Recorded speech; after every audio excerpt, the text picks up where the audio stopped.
My name is Joshua Landsberg, and I'm honored to give you the risk report of Fred's Supermarket. Okay, and let we begin.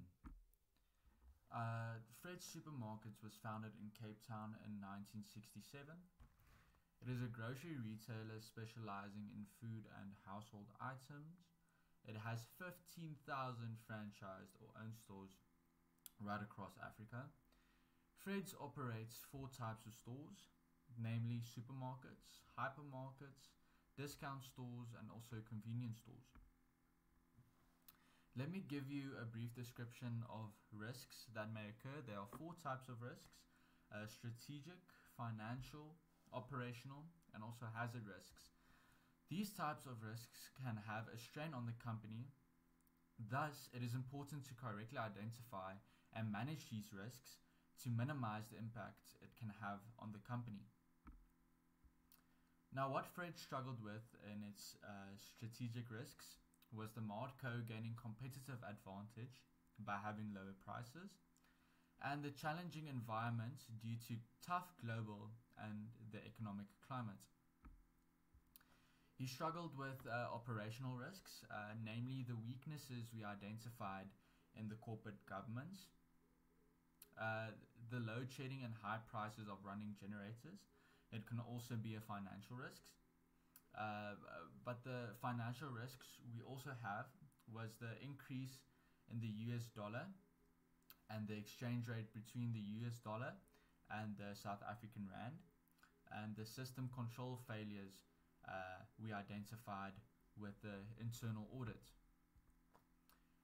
We had information technology risks due to the technological advances and the online shopping that was also dismissed by the board.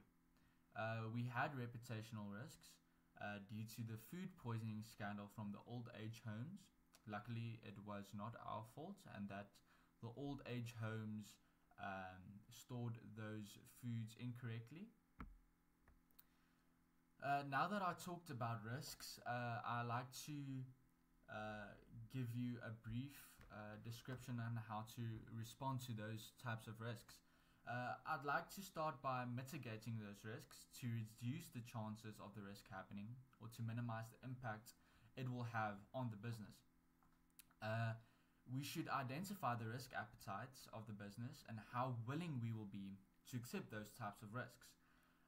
We need to prepare a contingency plan if things go south, identify why the risk will occur, and try to avoid it from happening in the first place. The business should create a risk culture. We should desire the risk culture of the company, and we should be risk aware. We should have risk-based decision making. Thus, it will help the company to take opportunities and to protect our reputation. The company should encourage one another to be open and transparent when discussions are involved.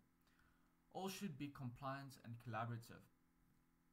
As you can see in the image, risk attitude shapes risky behavior, and it will form a risk culture. As you can see, risk culture influences both risk attitude and the risky behavior of the company.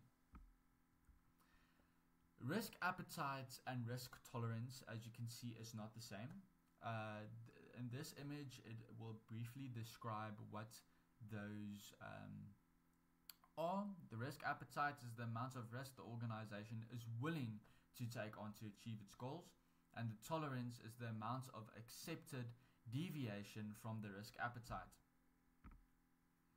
The risk appetite that the company will accept is strategic risks at only a moderate level, operational risks at a low to moderate level, reputational risks at only a minimal level, financial risks at a low to moderate level, and legal risks at only at a minimal level.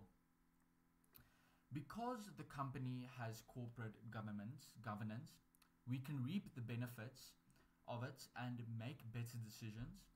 We can mitigate risks easier. We can enhance investors' trust by enhancing the transparency in the business, and overall we'll have a better compliance. Because Fred's Supermarket is a retail business, I'd like to talk about retail in South Africa as a whole. Luckily, sales are increasing yearly by 6.3% from mid 2022 to 2024. And we also look at the digital expansion amongst the retail industry, and it gives the retailers more consumer efficiency, and it's reaching more customers daily. Okay, and I think that is all for the risk report, and I hope that gives a more brief description of Fred's Supermarket, the risk we occurred, and what we will be able to do in the future to prevent those types of risks. And I thank you so much.